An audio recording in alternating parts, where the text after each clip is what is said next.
बिस्मिल्लाहिर्रहमानिर्रहीम। Dear students, आज हम सबक पढ़ रहे हैं। सबक नंबर 9, नया कानून, सादत हसन मंटो का लिखा हुआ। इसमें मैं आपको बताऊंगा कि तशरीह आप लोग कैसे करेंगे। तशरीह वाला सवाल बहुत इम्पोर्टेंट क्वेश्चन है। इसको आप 5-7 लाइनें जो है आप तारुफ की लिखेंगे तशरीह के अंदर। ये 15 नंबर का सवाल होता है, वेरी इंपॉर्टेंट क्वेश्चन। 1+1+3+10 बराबर 15 नंबर। ठीक है, 3 नंबर का सियाको सबक, 1 नंबर का सबक का उन्वान, 1 नंबर का मुसन्निफ का नाम होता है।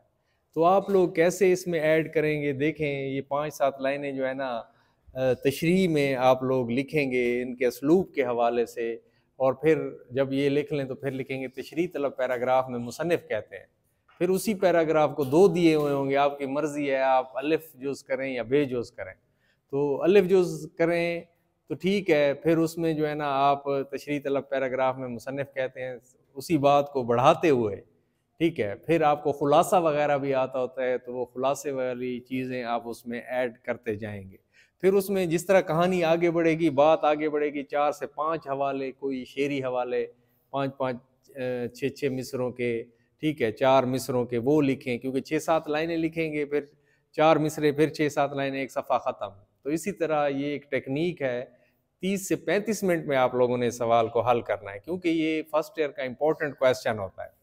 तो देखें, ये अंग्रेज़ के जुल्म के हवाले से है, मंगू कोचवान की उससे लड़ाई होती है, आज़ादी के हवाले से है, क्योंकि आज़ादी से पहले का लिखा हुआ है ये। ठीक है, और उस वक्त जो है पार्टीशन से पहले जुल्म सितम का बाजार जो है वो हिंदुओं और अंग्रेज़ों ने गर्म कर रखा था। तो इसी तरह फिर ये रिलेटेड अशार हैं, उनके चेहरे बदले हैं। ठीक है, दिन ज़रूर बदलेंगे। वो सोचता है कि एक दिन ऐसा होगा, नया कानून जो है वो नाफिज होगा और हमारी तकदीर बदलेगी। वो दिन भी आ जाता है, लेकिन हर चीज़ वैसी की वैसी होती है, और वो अंग्रेज़ को इसी पादाश में जो है वो पीट डालता है। तो अब आप देखें, ये सारे रिलेटेड अशार खूबसूरत हैं कि क्योंकि गद्दार वतन उसको बताते हैं बरहमन। अंग्रेज़ समझता है मुसलमान को गदागर। मुसलमानों की हालत जो है वो बहुत ही दगरगू थी, बहुत ही ख़राब थी। अच्छा, तहज़ीब जनूकार पे तनकीद का हक है, गिरती हुई दीवार पे जनू का हक है। ठीक है, अच्छा हाँ, मैंने लहू अपना गुलिस्तान को दिया है, मुझको गुलो गुलजार पे तनकीद का हक है। ठीक है, तो ये इसी तरह जो है ये आप लोगों ने ये रिलेटेड अशार वगैरह लिखने हैं। और ये अकवाल हैं। ये देखें, बेशक अल्लाह ने किसी कौम की हालत नहीं बदली जब तक वो खुद अपनी हालत ना बदले। अल्लाह ने तिजारत को हलाल किया है, सूद को हराम किया है। ठीक है, तो आज़ादी के हवाले से भी हैं ये बहुत सारी। तो ये वाला सवाल जो है ये आप एक पैकेज के तौर पे ना इसको अटेम्प्ट करना होता है। ठीक है, और मतलब कि जिसमें सारी चीज़ें आ जाएं। ये ना हो, कुछ बच्चे असल में समझते हैं कि हम मतलब ये शेर यहाँ लिखें या ना लिखें। नहीं, पहले उसकी सिचुएशन बनाएं ऊपर से, फिर ये रिलेटेड अशार लिखें। 4 से 5 कोई हवाले लिखे हुए, कौल लिखा हो, हदीस लिखा हुआ हो। ठीक है, कैलीग्राफी की गई हो, और फिर उसमें जो है ना खूबसूरत सा ऐसे नीचे जो है ना आप लोगों ने मार्कर की लाइन खींची हुई हो। तो ये सारे जो है यूट्यूब के ऊपर मौजूद हैं, दिल खाना खुदा के ऊपर बने हुए भी मौजूद हैं कि सियाको सबक के हवाले से पैराग्राफ की तशरीह कैसे करनी है। तो सबक भी मौजूद हैं कि आप लोगों ने पढ़ना कैसे है। ठीक है, तो स्टूडेंट्स के लिए ये एक बहुत सारा, यानी बहुत सारी चीज़ों को जो है कलेक्ट किया गया है। तो इससे फ़ायदा होगा, बच्चों के बहुत ही अच्छे मार्क्स आते हैं। आर्ट्स के बच्चों के भी 90 तक आ जाते हैं, तो साइंस वाले 92 93 मार्क्स ले जाते हैं। एक दफ़ा तो ऐसा हुआ कि एक बच्चे के 96 मार्क्स भी आ गए थे। वजह यह है कि आपका पेपर अच्छा है, आपने मेहनत की है, आपने कोशिश की है, तो आपको फिर उसका सिला अल्लाह ताला की ज़ात ज़रूर देती है।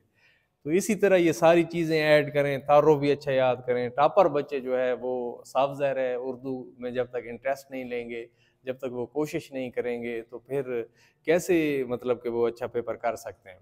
तो सबसे बड़ी बात उर्दू में जो होती है ना, वो बच्चों में इंटरेस्ट डिवेलप किया जाता है, उर्दू का शौक किया जाता है। फिर दूसरे नंबर पे ये होता है कि आप उन्हें मजबूर कर दें पढ़ने के ऊपर। जब आप उन्हें पढ़ने के ऊपर मजबूर करेंगे तो फिर ऐसा होगा कि वो मतलब अच्छे तरीके से पेपर हल करेंगे। और ये उर्दू के मार्क्स जो हैं उनको सपोर्ट करते हैं साइंस के बच्चों को, क्योंकि 85 तो दूसरे सब्जेक्ट्स में ले जाते हैं। उर्दू में 10-15 नंबर कम आ जाएं तो सारी पोजीशन डाउन हो जाती है। तो जो वालिदैन ज़रा मतलब केयर करने वाले होते हैं, ज़रा समझने वाले होते हैं इस चीज़ को, तो अपने बच्चों को उर्दू के हवाले से भी गाइडलाइन वो करते हैं। तो हमें बुलाने के लिए उनको बहुत सारी कोशिशें करनी पड़ती हैं, लेकिन यूट्यूब ने ये प्लेटफार्म जो है वो मतलब मुतारिफ कराया है, ये प्लेटफार्म दिया है कि आप हर बच्चे तक इसकी एक्सेस है, पहुँच है।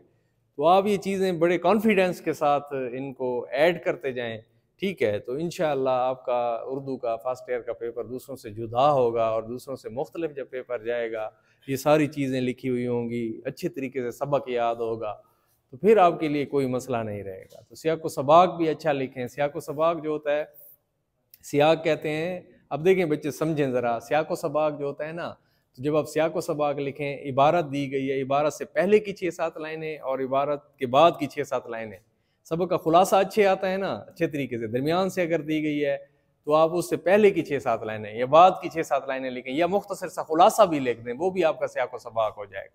शॉर्ट कर दें, 6-7 लाइनें पहले, 6-7 लाइनें बाद की। अच्छा, सियाक व सबाक जब शुरू करें तो शुरू में उसके पता क्या करें, सियाक व सबाक के शुरू में आप लिखें ज़ेर तशरीह इक़्तिबास सबक के इब्तदाई हिस्से, दरमियानी हिस्से, आखिरी हिस्से से लिया गया, अंदाज़ा लगे। शामिल निसाब सबक जो है, जो किताब है उससे माखूज़ है, ठीक है, कोई भी किताब है। अच्छा, फिर उसके बाद इक़्तिबास से कब्ल मुसन्निफ़ कहते हैं और इक़्तिबास के बाद मुसन्निफ़ कहते हैं। तो इस तरीके से आपका 13-14 लाइनों का एक ही पैराग्राफ बन जाएगा और उस तरीके से जो है लफ्ज़, बेशक शुरू वाले कुछ लफ्ज़ प्रोमिनेंट भी कर दें, ठीक है, तो इस तरह आपकी खूबसूरत तरीके से वो आ जाएगा, प्रेजेंटेशन आपकी अच्छी होगी और आपका शौक़ होगा, आपकी कोशिश होगी, तो ये वाला सवाल भी आपका इंशाल्लाह अच्छा हो जाएगा। तो इस तरीके से ही हल करेंगे इंशाल्लाह, तो फिर अगली वीडियो के साथ हाज़िर होंगे। अल्लाह।